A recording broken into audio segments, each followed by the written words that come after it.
Hello বন্ধুরা, আশা করি আপনারা সবাই ভালো আছেন। আমিও ভালো আছি। আমার একটু ঠান্ডা ঠান্ডা লেগে গেছে। দেখুন আমাদের এখানটা কি সুন্দর লাগছে, খুব ভালো দেখাচ্ছে বেশ সন্ধ্যেবেলাটা। তো চলুন আজকে কি রান্না করব দেখাই। রান্নাঘরে যাই। রান্নাঘরে চলে এসেছি। আজকে বানাবো তড়কা, ধাবায় তৈরি তড়কা। ধাবায় বানানো তড়কা কেমন হয় চলুন দেখাই।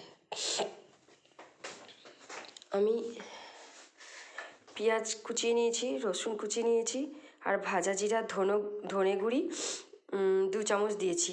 আর এই যে তড়কা ডাল আমি ভিজতে দিয়েছিলাম, ভিজে গেছে। এরপর প্রেশার কুকারে সেদ্ধ করার জন্য দিয়ে দেবো।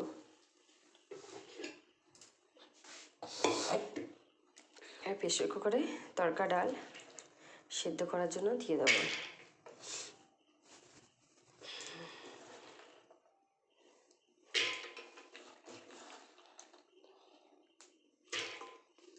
দিয়ে দেবো।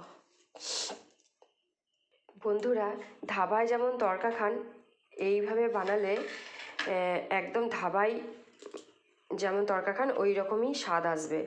রসুনগুলো দিয়ে দেবো, 5-6টা রসুন, আর পেঁয়াজ কুচি করে রেখেছিলাম এগুলোও দিয়ে দেবো।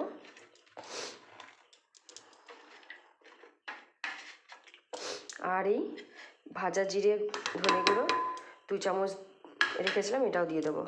এরপর এর মধ্যে দেখুন বন্ধুরা, এর মধ্যে কিন্তু খুব একটা আমি জল দিইনি, বেশি জল দিলে জল জল হয়ে যাবে।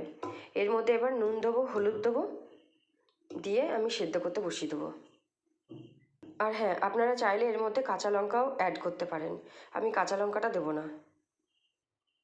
তো বন্ধুরা, আমার কিন্তু তড়কা ডাল সেদ্ধ হয়ে গেছে, আর এই মাত্র আমি নামালাম।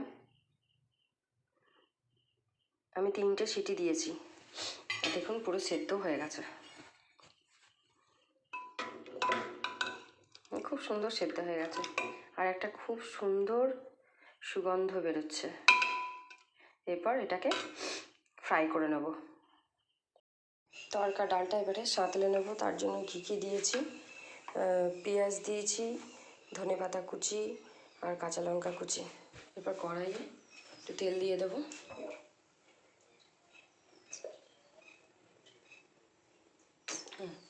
কড়াই একটু তেল দিয়ে দেবো, তেল গরম হয়ে যাবে, তারপর পেঁয়াজ কুচিগুলো দিয়ে দেবো। পেঁয়াজ কুচি কাঁচা লঙ্কা কুচি দিয়ে দিয়েছি, এটা আগে লাল হয়ে যায়, তারপর তড়কা ডালটা সেদ্ধ করা ডালটা দিয়ে দেবো। পেঁয়াজটা লাল হয়ে গেছে, তখন আমি এই চামচে একটুখানি আদা রসুনের পেস্ট দিয়ে দেবো।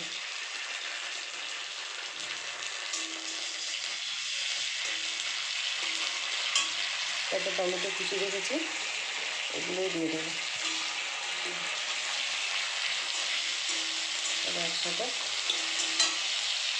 এর মধ্যে আমি দিলাম যৎসামান্য চিনি, আর যেহেতু ডালটা আমি নুন দিয়ে সেদ্ধ করেছি, তাই অল্প করে নুন দিলাম, আর একটু হলুদ দিলাম, আর একটু রেড চিলি পাউডার দিলাম, দিয়ে আবার ভালো করে কষিয়ে নেব।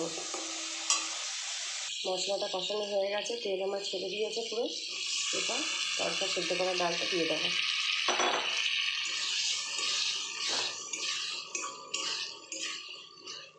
এর মধ্যে খানিকটা জল লাগবে, এই বাটিটা ধুয়েই আমি খানিকটা জল এর মধ্যে আমি অ্যাড করছি। গরম জল কিন্তু এটা, অল্প জল অ্যাড করলাম, এটা টান টান হয়ে গেছে,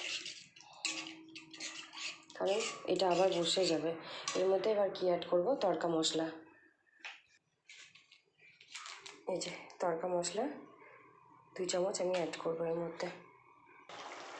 এটা ফুটে গেছে, এরপর আমি কাসুরি মেথি এর মধ্যে অ্যাড করব।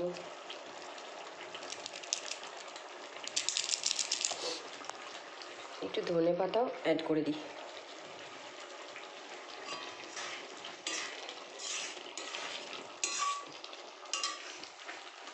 নামাবার আগে আমি 1 চামচ বাটার দিয়ে দেবো।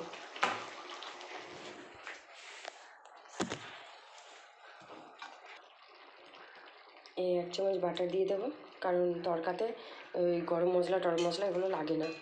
বাটার দিয়ে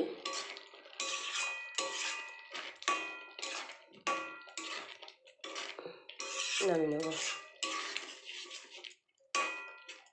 তো ঠিক আছে বন্ধুরা, আজকের ভিডিও এখানেই শেষ করছি।